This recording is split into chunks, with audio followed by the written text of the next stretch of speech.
Red alert, red alert, red alert, urgent warning directed to you, the ambitious SMEs sales and marketing professional. Must read it with care and concern.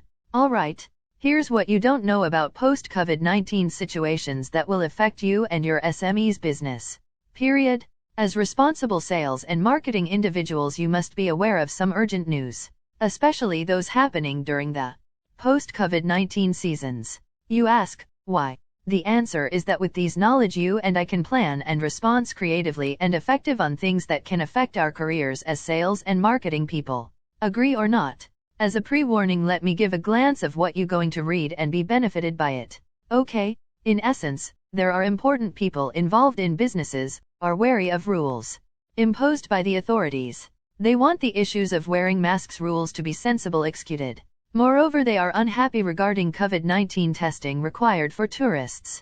Additionally, it also the industry leader want the government to allow all businesses to reopen and operate fully. Finally, to relax the standard operating procedure, SOP, to be carried out progressively. Without wasting any time, let's examine the nitty-gritty of this business newsletter. Shall we? Thanks. Here's goes. Urgent breaking news. Other more pressing post-COVID-19 rules should be implemented first, says SMEs leaders. Petaling Jaya, businesses are still not ready for workers and customers to stop wearing masks. Stakeholders said the requirement should be maintained for the time being to minimize the risk of COVID-19 transmission. Malaysia Inbound Tourism Association President Uzzaidi Udaniz said tourism players prefer that the mask mandate remains. It is better to be safe, he said.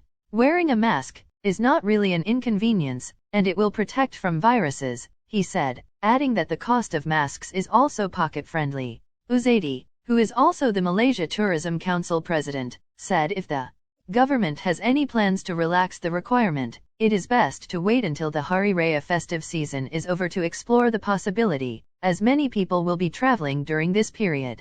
However, he hoped the government will also look into relaxing the COVID-19 testing requirement for tourists. It is not cheap to have a PCR test done in the United States and Europe, he said. Therefore, Uzzaidi requested that the government look into the possibility of scrapping the pre-departure test and only require tourists to test upon arrival. It is a barrier for us to get tourists. Requiring tourists to test before coming here is a hindrance, he said, adding that the multiple tests requirement may not be cost-effective. Restaurant and Bistro Owner Association Vice President Jerem Lim said, plans to relax the standard operating procedure, SOP, is best done in phases. The focus should first be on allowing all businesses to reopen and operate fully, he said, noting that nightclubs are still closed and DJs and musicians have yet to resume gigs. The government can then review physical distancing requirements before eventually removing the mask mandate, he said. With international borders now open, it would be wise to still keep our guard up, he added. So keeping certain SOPs in place makes sense.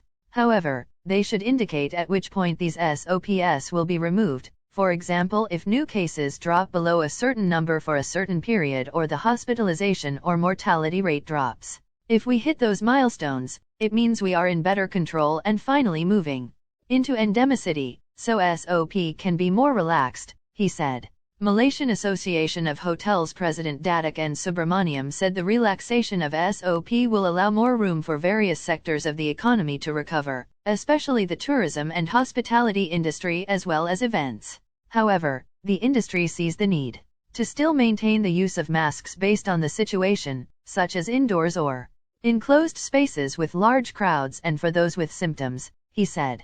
SME Association of Malaysia President Ding Hong Sing said small and medium enterprises in the country are willing to comply with any SOP set by the government even if it includes relaxing mask-wearing measures.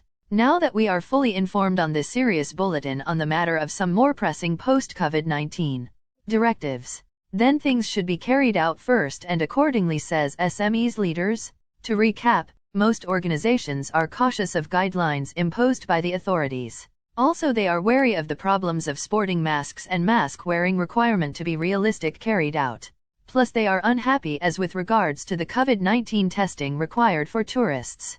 Additionally, the industry's chiefs want the government to permit all companies to reopen and function fully. Finally, to loosen up the standard operating procedure, SOP. and be executed progressively. As caring and responsible professionals, we should ask ourselves what can we do to lessen the burden caused by the COVID-19 pandemic. In my personal opinion, I would suggest to do our part to influence the government to create a better business environment in the days to come. Just before ending this newsletter, may I leave you a quote by James Cash Penney, founder, J.C. Penney. He says, "No company can afford not to move forward. It may be at the top of the heap today but at the bottom of the heap tomorrow, if it doesn't." End of newsletter. P.S. Come to think of it, we know if it is a lengthy newsletter, yet we want to congratulate you for watching and reading this bulletin completely. Needless to say, since you have fully read this news, therefore, you now deserve more forthcoming weekly free bonus of chapters of the book How to Prospect for Your Ideal Customer. Additionally, we are eager to know which part of this news you learned most. Your feedbacks are critical so that we can help each other grow effectively. Lest you forget, these sharing will continue in the Facebook, LinkedIn, and of course in our author, trainer, and consultant's email, josephsfn@gmail.com, upon request. Alright, thank you again.